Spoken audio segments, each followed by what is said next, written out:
my lovely garden, and I thought I would do a little film for you all about the history of aromatherapy. There's a lot of urban myths and fallacies and wrong information out there about essential oils.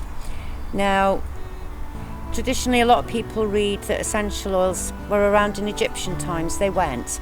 In Egyptian times it was resins and tinctures that they used in their religious ceremonies and all sorts of things like that. It wasn't actually until around 800 AD that a Persian chap called Abu Sina, I think I'm pronouncing that right, actually invented the first still to actually extract the essential oils out of the plant material, who actually invented the first coil. Now, the coil part of a distillation process just means that it improved the extraction process, so we actually got even more of the essential oil out of the plants. Now, up until this point, like I say, really the essential oils, as people keep calling them, they were tinctures, where you'd put a load of plant material into a jar or a glass container and pack it full of the plant material that you want to extract, and it would be allowed to infuse, if you like, through into the oil. So we had sort of two kinds going on. We had an infusion, soaking it all up, and the tincture, which had actually used a little bit of alcohol to take the essential oils out. But it wasn't until this period in history in Persia that we actually had the distillation process going on. Now, as far as the UK is going, it wasn't until the 1500s that we actually had essential oils, mainly because of trade, arriving here on the shores of the UK. As time went on, we can move forward quickly to the Victorian era, and it was the Victorians, and probably thankfully to Florence Nightingale's use of especially lavender oil in the Crimea War, that started the initial investigations and scientific research into essential oils. A lady called Margaret Moray brought essential oils over to the UK in 1963. So it wasn't actually, if you like, very long ago. Unfortunately, Margaret Moray died in 1968, and it is from there that people like Danielle Ryman and Eve Taylor trained. They trained with Margaret Moray.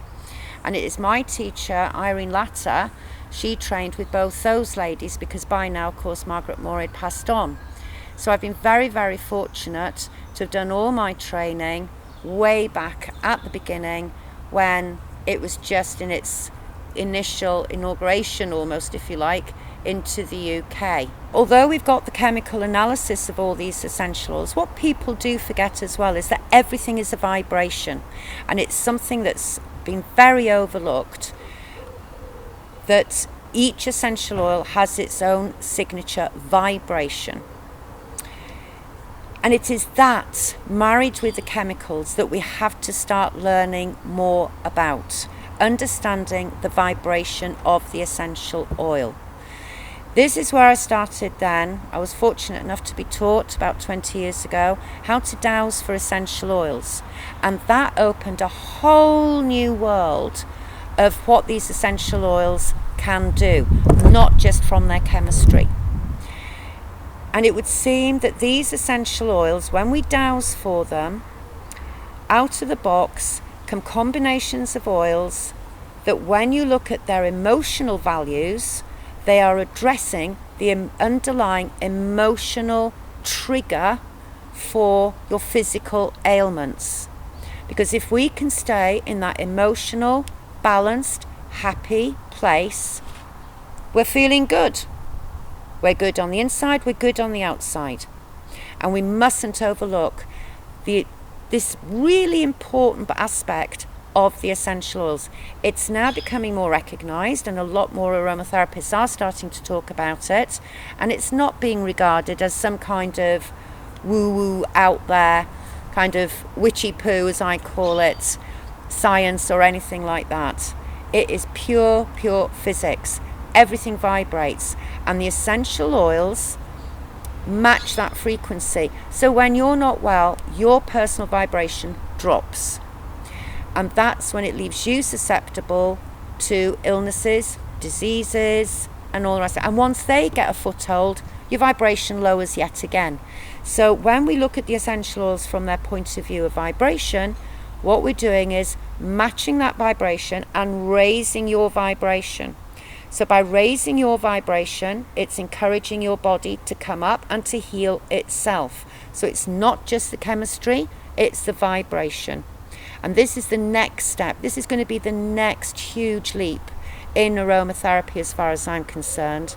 And of course, pharmaceutical companies aren't going to like that. The science people, if you like, they have now found ways of measuring the vibration of an essential oil. It's really very, very new. It's fairly recent stuff, but we're getting there. So it's beautiful to see that the art of aromatherapy is being married and balanced with science, and that we can actually put a quantifiable measurement eventually on the vibrations of these essential oils and marry them up with our own vibrations. So when I did my training 25 years ago, aromatherapy was just being introduced into the UK to all intents and purposes, although it had been around, but not as a therapy per se. The essential oils certainly been around. So in Europe, there are different schools of thought about aromatherapy, and in Europe they very much still use essential oils internally. And when Margaret Morey came over to the UK, she was quite adamant that we don't really need to take essential oils internally because they're such powerful healing medium in themselves.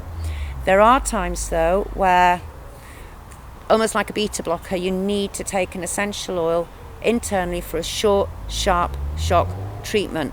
But you need to understand the composition, the person's body weight comes into consideration, how long do you need to do this for. It's not a case of just taking essential oils internally just willy-nilly. It really is like taking medicine. We're at the point where aromatherapy is enjoying yet another resurgence almost. And with the increase of people using aromatherapy oils themselves at home, or they're around everywhere in products. Everywhere you look now, they're in products, whether they be a washing up liquid or in facial preparations, they are just everywhere. The most important thing to remember about essential oils is that not one size fits all. You are an individual, and what you need, whether it be for a facial cream or because you've got rheumatism, you need to have your own preparation made up for you as an individual.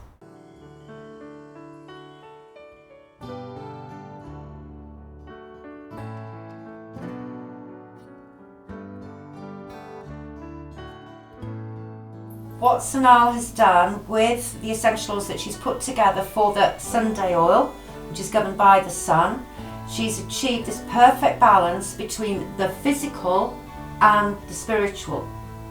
So we have oils in there that deal specifically with things like our third eye and our crown chakra. So those oils would be more like the jasmine, a little bit of the benzoin, very much the myrrh, also the immortelle and the frankincense, and that cedarwood Himalayan and the alemi. They're all very much up here because the sun is associated with our third eye. It allows all that information to come in through our third eye. So that's our spiritual aspect if anybody's doing anything with the chakras.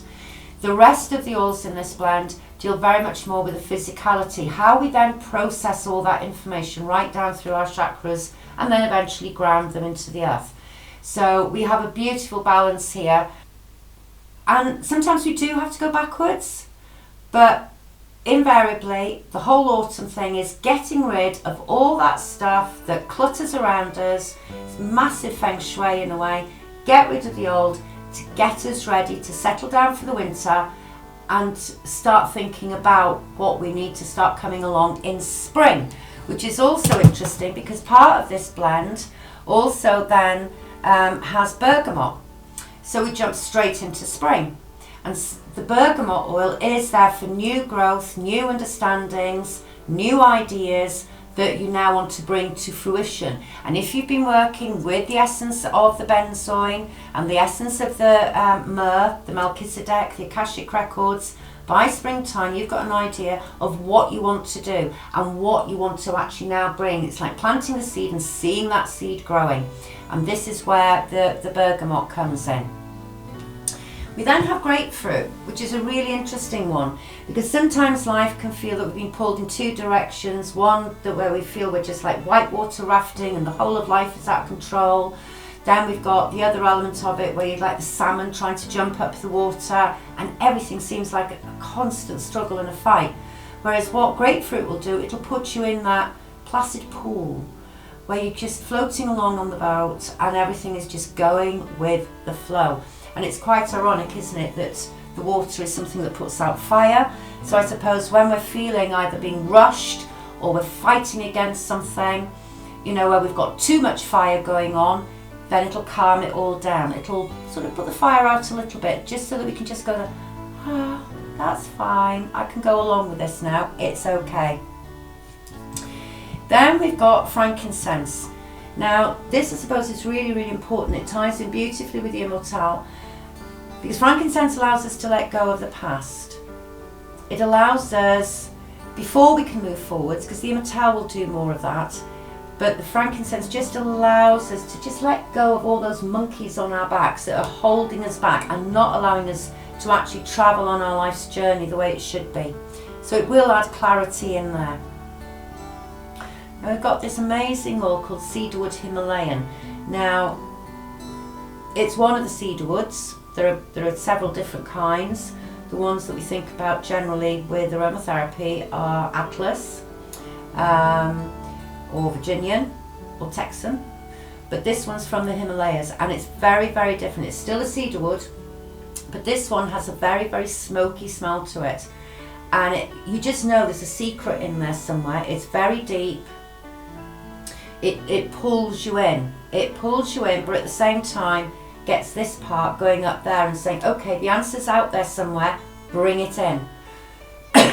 So it will bring in that focus. It will bring in that concentration. Beautiful oil. And it also works on the level of integrity. So whatever you decide to do with a combination, like I mentioned, of the orange, when you're making decisions and things, it'll keep your decisions in that place of integrity.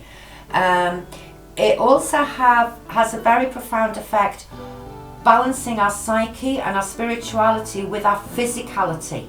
That's the beauty of the Himalayan cedarwood. So it's very much more a spiritual oil than the other cedar woods. And it also has an affinity with our solar plexus. It's the who we are, and that's when we get our gut instinct in. So it helps to balance that, so when we get a gut instinct, we know for sure this is a gut instinct reaction to something that we need to respond to. In other words, back to this whole thing about, you know, the sun and the Vedic tradition of things of actually listening, just absolutely listening. The cedarwood Himalayan, I feel, is a key in this particular blend that Sonala's put together for the sun oil for Monday. Sunday, I beg your pardon. Then we've also got black pepper in here, which goes without saying. Black pepper is the fire element. Black pepper is an essential oil. If you haven't got enough fire in your belly, it'll fire it up so you get passionate about things again. But also, if you've got too much passion in your belly, you've got too much fire going on, it'll actually calm it down, it'll actually pull it down. So again, everything will then become in a harmonious balance together. And then finally we've got this alemi. Now alemi is very closely associated to frankincense. It stimulates our imagination, it stimulates this introspection, which links nicely back again to the immortelle. What it'll do actually, it'll throw light on a situation. So literally, it's like the sun. It lights us up and go, aha, eureka!